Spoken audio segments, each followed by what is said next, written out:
This last weekend, I went to Bandai's Card Fest World Tour, where the One Piece TCG Championship Finals were held. Roughly 2,000 players came to compete for a spot in the World Championships, which will be happening later this year. Unfortunately, this was one of the worst events I've ever seen. Today, I'll be talking about my experience at the event, the good, the bad, and the ugly. First, let's talk a little bit about the event. The Bandai Card Fest World Tour was a huge 2-day event that was being held at the LA Convention Center, where all the Bandai card games were represented. This is really convenient for me because I live near LA. The event space was actually pretty cool, with a bunch of neat displays that you'd see something at like Anime Expo. They had these huge displays of light up walls, manga panels, and card displays with little photo ops that you could take pictures with. In the corner of the event was also a stage where the live broadcast was happening, and where later on in the event, the performances would also be happening. As far as things to do at the event, that was kind of it. Unfortunately for people who got spectator badges, the side events filled up instantaneously, and really the only thing that you could do at the event was a scavenger hunt, which really just boiled down to waiting in lines all day. Not to mention, the event really desperately needed some space for people to just sit down at a table and play games casually. Imagine that at a card game festival where there's no place to actually play the game if you weren't signed up for the actual tournament or any of the side events that filled up instantaneously. So on the spectator side, it was a bit of a miss, I'm gonna say it. But let's talk about the tournament, because that's where things get really ugly. So I don't play any of the other Bandai TCG games, so I'm just going to talk about my perspective as a One Piece player and what we went through. As far as I know, the other tournaments went without a problem. I don't know if that's true, but I have no idea. To give some context to the information, this is the national finals for One Piece in North America, and all the regionals that have happened in North America kind of lead up into this. And the way it was set up at first was that this nationals was going to be an invite-only event, where if you did well at these other regionals, you'd get an invite to the nationals. In September, though, they changed that ruling and instead made the nationals an open event, and instead people who got those invites would instead receive a special 2-round bye, which basically let them start the event at a 2-0 start, which is, you know, a pretty good boost. That said, regardless of your invite situation, you are supposed to be registered and ready for the event at 9:30 in the morning on Saturday, which was when the event was supposed to begin. This is where the first colossal mismanagement happened. So I don't know exactly what happened on the back end, but the TOs for the events, I guess, did not account for the fact that there would be 2-round buys for the tournament, even though we knew about this months ahead of time.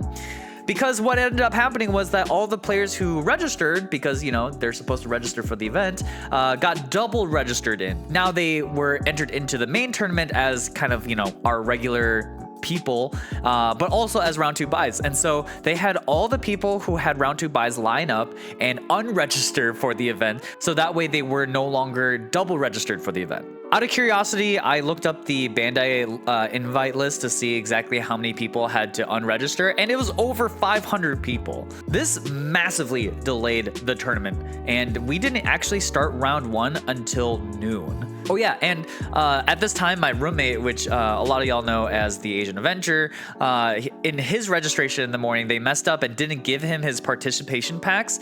And so when he went to the event TOs to talk about it, they said that he'd had to take a round 1 loss to get his participation packs, which is crazy to me. This would also not be the last time that he gets screwed over by the event, by the way, so we'll get to that later. So anyways, yeah, we finally get the tournament started at noon, and because the tournament had roughly 2,000 players in it, we were slated to have 11 rounds of Swiss. 11 rounds. That's a lot of rounds. And yet we're starting at noon. I remember in the crowd, we were wondering, like, are they going to play out all 11 rounds today? Because in the EU Nationals, they ended up splitting the Swiss rounds from day 1, day 2. I think they played 10 rounds day 1 and then 2 rounds day 2 before Top Cut. And so there were kind of rumors flying around about like how they were going to handle these delays and how they were going to handle 11 rounds more of Swiss. So at this point, of course, we're all hoping that the tournament at this point can just run smoothly and we'll just get through the 11 rounds without a hitch. Of course, that was not the case. After round 2, when all the round 2 bye people were supposed to be re-entered to the tournament,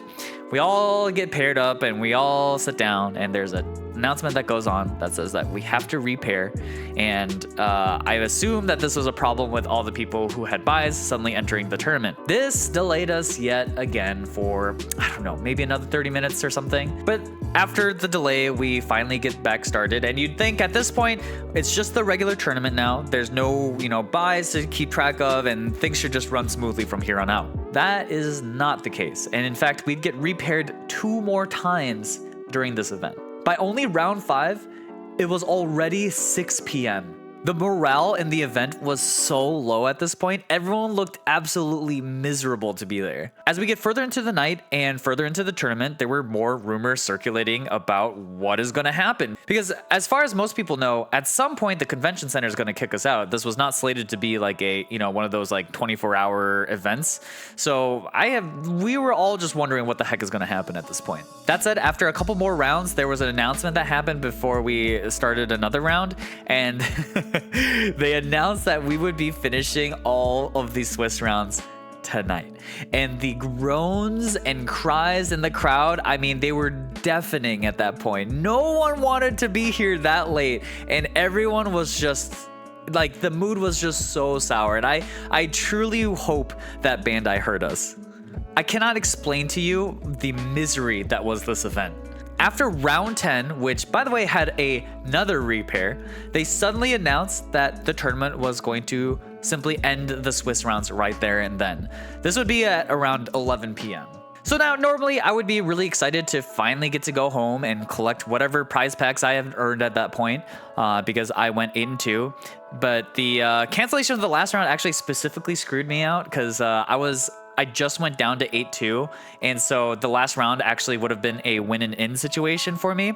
And not only that, because they canceled the round of Swiss, that meant that the number of players that are in the so-called tiebreaker bubble would be doubled the normal amount. So now I'm fighting twice as many players for a chance at making top cut. Unfortunately, I get bubbled out and I end the tournament at 80th place, which, objectively not bad. I'll take 80th place. It was going into the tournament, I wasn't that confident anyways, so getting 80th sounds fantastic to me. Regardless, to summarize the event, we were supposed to start at 9:30, we start at noon for 11 rounds of Swiss, and yet we still end up going all the way till past 11 p.m., and we even canceled the round. This is absolutely unacceptable, and Bandai should be embarrassed that this happened. This is seriously the worst event I've ever been to. Oh, to go back to my roommate's situation, by the way, just to put a cherry on top about how bad this event was run. My roommate's real name is David Wynn, which is a fairly common name, and there were several David Wynns at this tournament.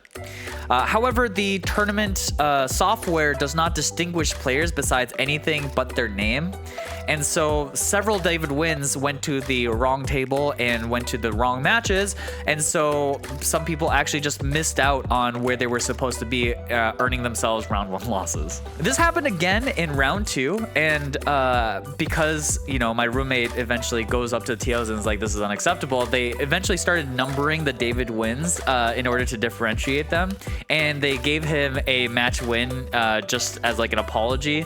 And so by the time round 3 started, he was 1-1 without having played a single match yet. So yeah, I can't state how badly run this event was and just how embarrassing it is that this was our national finals tournament. So anyways, not making top cut was kind of a mercy since I could sleep in, and my friends were deciding if we even wanted to go day 2, but we ended up going because we wanted to see the performances, which were actually probably the best part of the event.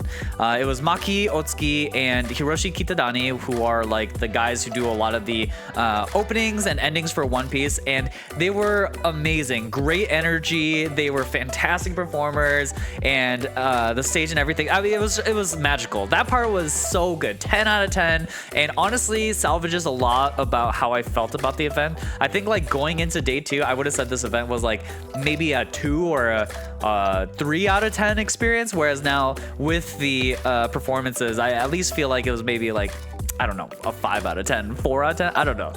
Something a little bit more positive. The finals match was also streamed after the performances, and those were also really fun. Got to see Jonas take on Jackson for the number 1 spot for the One Piece finals, and that experience was also great, and I just wish that more of the games were streamed. But yeah, that was basically my summary of the event, and I just think like the big takeaway from all of this is that a lot of the pieces of the event were there to make this a great experience, and yet they just fumbled it everywhere across the board. So yeah, Bandai, if you're listening to this for whatever reason, these are some of the things that I would change for next time. One, never hire whoever ran this tournament, because the round bye disaster should never have happened considering there were months to prepare for it. So I just don't understand like why it became such a terrible situation.